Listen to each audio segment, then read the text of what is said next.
Hello everybody, welcome back to It's Current Year for another quick battle ladder replay. Today I am playing Bordeleaux up against the High Elves commanded by Nomru on the Alpine Ridge.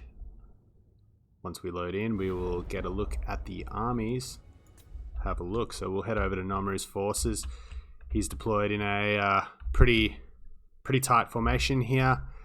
His front line consisting of a couple of units of spearmen, backed up by a couple of units of white lions, and behind them we have some silver helms with shields and some regular silver helms. Probably had just a bit of a lack of funds there. On the flank here we have 3 Illyrian Reaver archers.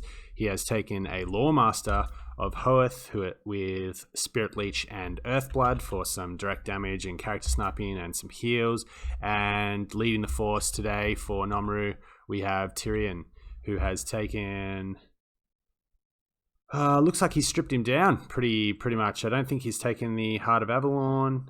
I don't think he's even taken Sunfang. No, he's got Sunfang. He's got Faint and Riposte. And then, there is the Heart of Avalon. Never mind. Silly me. Can't read the tooltips properly.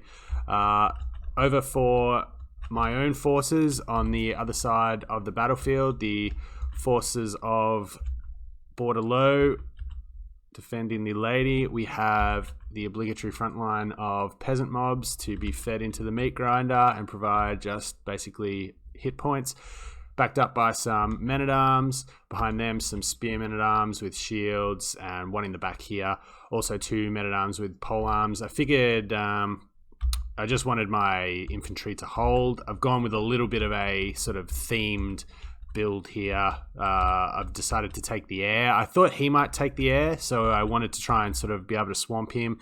I've also got the Companions of Conwell's, just an all-round great anti-large armor-piercing cavalry unit. One of the best anti-large cavalry units in the game, actually. There's been a few YouTubers who have put up good unit tests of this. So we have 2 Pegasus Knights here, and we have a Royal Pegasus Knight over here, riding dirty with Alberic de Bordeleaux. I have taken the Trident of Methlan on him, as well as a couple of his... the Braid of Bordeleaux, and the Spirit of the Tempest, and he actually I didn't take the Trident. I just took the Braid in order to get anti-large. I figured anti-large was going to be needed because I was expecting Techless and probably a Star Dragon.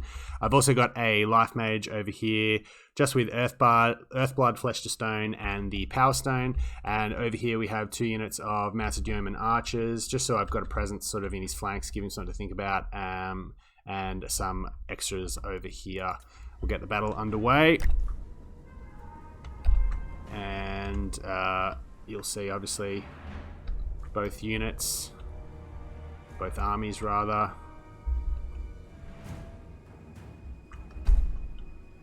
cresting the hill. Sorry, just trying to get rid of this tooltip here. I don't seem to be able to get rid of it. But I see him pressing up with his Illyrian Reaver archers. He pops a few shots off into my men-at-arms.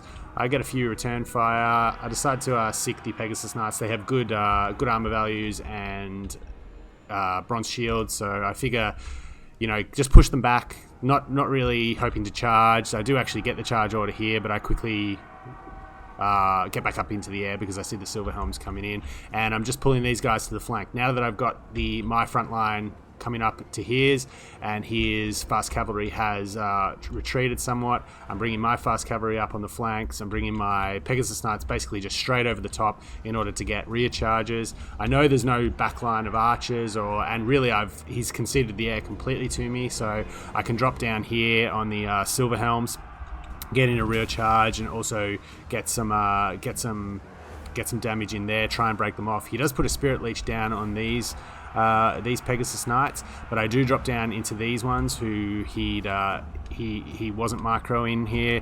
The front line's not going to go great for me, as to be expected, so I'm not committing everything at once. I'm just feeding in the peasants sort of bit by bit. The men-at-arms with polearms here can put a little bit of damage into the white lines, but they're not really designed to fight decent infantry.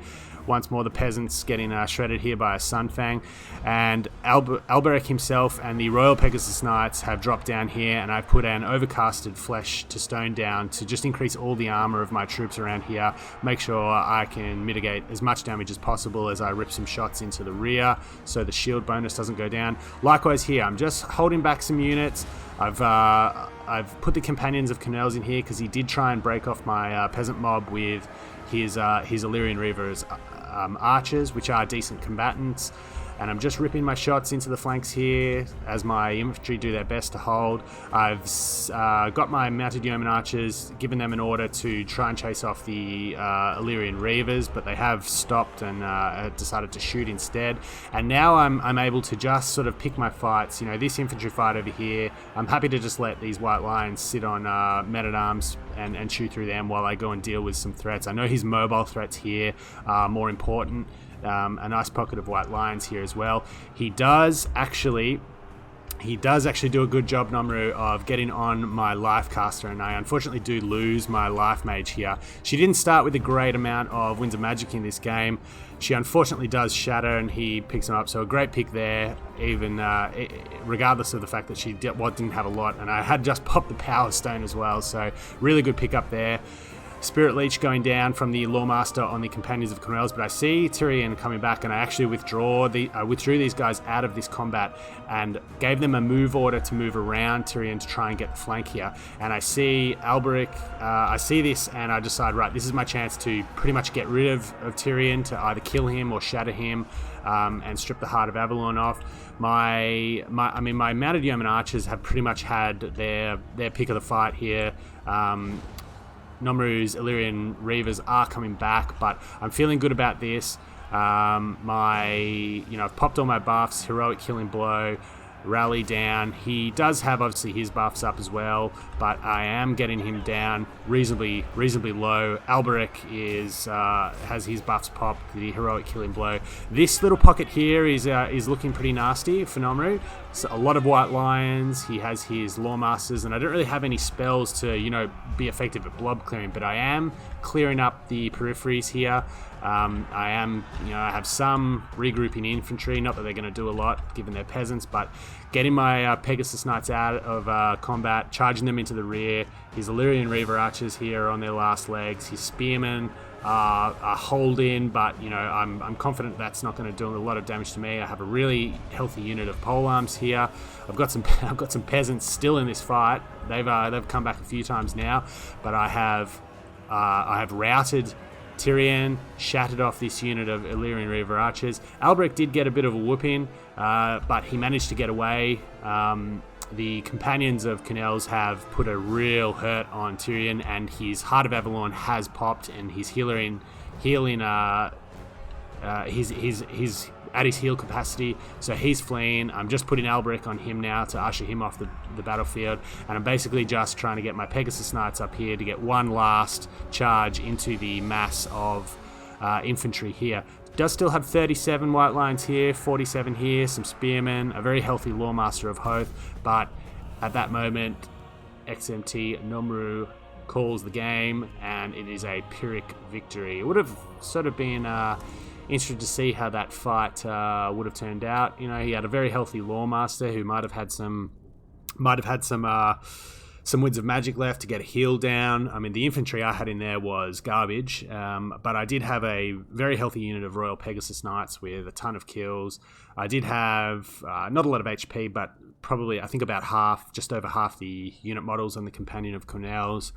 So confident that I could have sort of ground it down over time. Bit of ammo left on the mounted yeoman archers, who can then do cycle charging just to get sort of the morale debuffs and some extra damage in. So confident that I could have worn him down, but you never know with this game. What Nomru had left was reasonably strong, so you're never quite sure. But a great game. Don't play Bretonnia very often, so it was fun to do something different, and it was nice to see Nomru do something different as well. The Alariel / Teclis and a Star Dragon build that is common on ladder is getting a bit tedious to play against, so it was nice to see him do something different again, and always good to match up against a a pretty decent player. So thank you for watching, and take care. We'll see you next time.